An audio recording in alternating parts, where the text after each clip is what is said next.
I remember this from last year's monsoon time. You carefully pick your way across the little islands, only to find it was a complete waste of time. You've no option. You're gonna have to wade through this stuff anyway at some point. You might as well just get on with it. Look, I'm not on Alms Round this morning for this reason, because this is the opposite direction and it's very shallow. But hey, look, what does it matter? Whoa, I've gone down a big hole. The sun is shining, or about to break through the clouds, and then all will be beautiful again. Last year I was wading through this way above my knees, so this is no problem at all. Namo Buddhaya. It's another beautiful day in India. Namo Buddhaya. Okay, my first attempt at making a video at what I consider the correct way round, sideways, if that's the right expression. But you know, I suppose we've come used to it, especially the older generation like me, as to being the right way round, a rectangle or an oblong on its side. But I'm sure the younger generation would more likely to be considering this upright rectangle of a smartphone screen a more usual view for them. It's about convention, what you're used to. I'm in a country whereby the culture, both religious, economical, political, all traditions, are completely, how would you say, no comparison to any other country I've been to.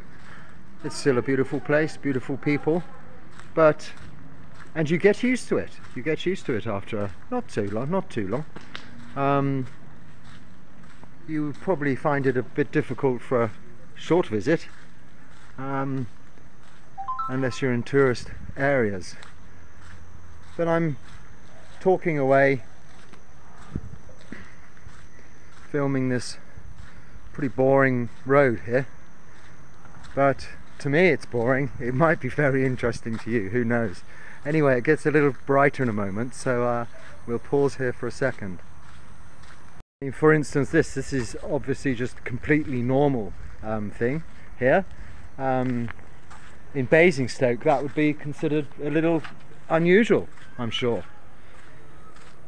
Anyone in another country, Basingstoke is just a kind of usual suburban town, some 60 miles or 80 kilometers from London, where you don't generally have cows wandering around the streets. Today there's not so many animals. This afternoon I'm sure we'll see a little more if I come on this same journey. Coming up is what you see on my shorts videos in the background, which is, I call it the lake, they call it the tank. It's just a bit of land that fills with water when it rains a lot. I think in the dry season it is a arid kind of looking sparse area. Some vegetation, but of course it rots under the water and is all black. I was here at this time, that dry season last year, and it was just a sort of a big blackened area. Now it's beautiful. Now it's beautiful. This was a little small nomadic dwelling area until just recently, and they've all moved on. I mentioned that in a short video too. It's a shame. I wouldn't have filmed them anyway. I don't, generally speaking, film people unless they ask me to, which they do here, because they love taking pictures, and I've been in many selfies. It's my most common thing walking down the road. Oh, selfie, selfie, they say. I said, oh, okay. Now, at first I was a little anti it, but you can't be. You have to go with the flow with this situation. If you're traveling, when in Rome, do as the Romans, we say, I think. And when in India, don't quite do as the Indians, but you know, go with the flow, put it that way. The sun is burning through those clouds now. I'm not sure that's really how it works, but it appears this way. It's getting some blue skies out there, but I'm still going to have to make my way through a little murk until I get over the brook to the lake area. Squelch, squelch. I'm not even convinced that I've got this thing running because I can't really see the screen. I'm not sure why. I suppose it's the right.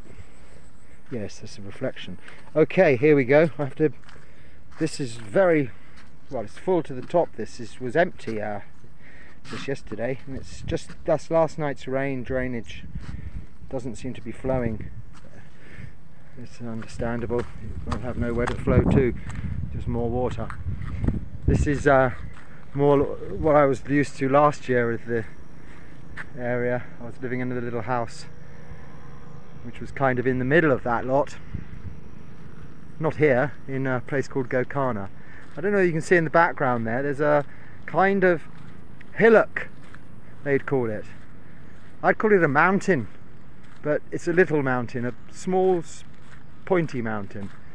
I can't see the screen, so I'm hoping I'm pointing the camera in the correct direction. This is something I'm going to have to try and understand, how you're supposed to see the screen when the sun is blinding you, because it's now approaching, I don't know, 10 o'clock and the sun is blazing down on me. Hold on, let me show you. So I've got all kinds of things in my sandals. When we go on Alms Round, we don't wear the sandals. It doesn't matter where we're going, how far we're going. You have to do it in bare feet, which I'm quite used to. I've been doing it here every day for now halfway through this 3-month period we call the Vasa. Every morning I go out at 7:30, return no later than about 9:30, sometimes earlier. That's about 2 hours walking. So at 5 miles an hour, that's 10 kilometers. I think I've looked at it. Hi, namaste. I'm fine. How are you? How are you? Fine. Good. Nice to see you. Namo Buddhaya. These are the local neighbours.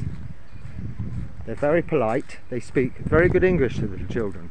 But really nobody else speaks English here.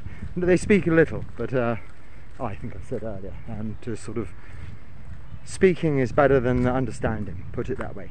So here we go. The gates of the Vihara are just coming up, and I think I was saying someone can share their experiences and you can compare it to your own and you can see how they're dealing with things. Oh, Namo Buddhaya. Namaste. Hello. How are you? Nice to see you. See you later. Bye bye bye. Bye bye. Bye bye. Bye bye. See you lovely little people. And there we go. You're familiar with this approach if you've seen any of the other videos. The Bodhi tree to the left and the temple straight ahead. If you haven't seen any of the other videos, I haven't repeated anything yet. I think some things need redoing, but if I redo, I'll delete. Yes, so you don't accidentally have to see the same thing again. I'm going to turn the video off now because I'm approaching the Vihara, and try to discourage use of mobile phones. Not so much just the presence of them, because I mean everybody has them here and they use them like mad, but I try to encourage them all to be on silent, because you come here to get away from the world, and notifications are not getting away from the world. If you hear beep beep beep beep, whether it's your phone or someone else's phone, whoever you are, whatever your powers of equanimity, you are going to react a little. So for the short time anybody stays or visits a place like this, they should just put them on silent. It's not a trouble. If something needs dealing with, deal with it before or afterwards. Like meditation. When you begin your meditation, you leave the past, everything behind you, and everything that's coming ahead, the future, you leave it in front of you, and you look at just this present moment, here and now. And that's what a beautiful place like this is all about. It's about being here, being in this present moment, and savouring, enjoying it all. So thank you for watching, and Namo Buddhaya.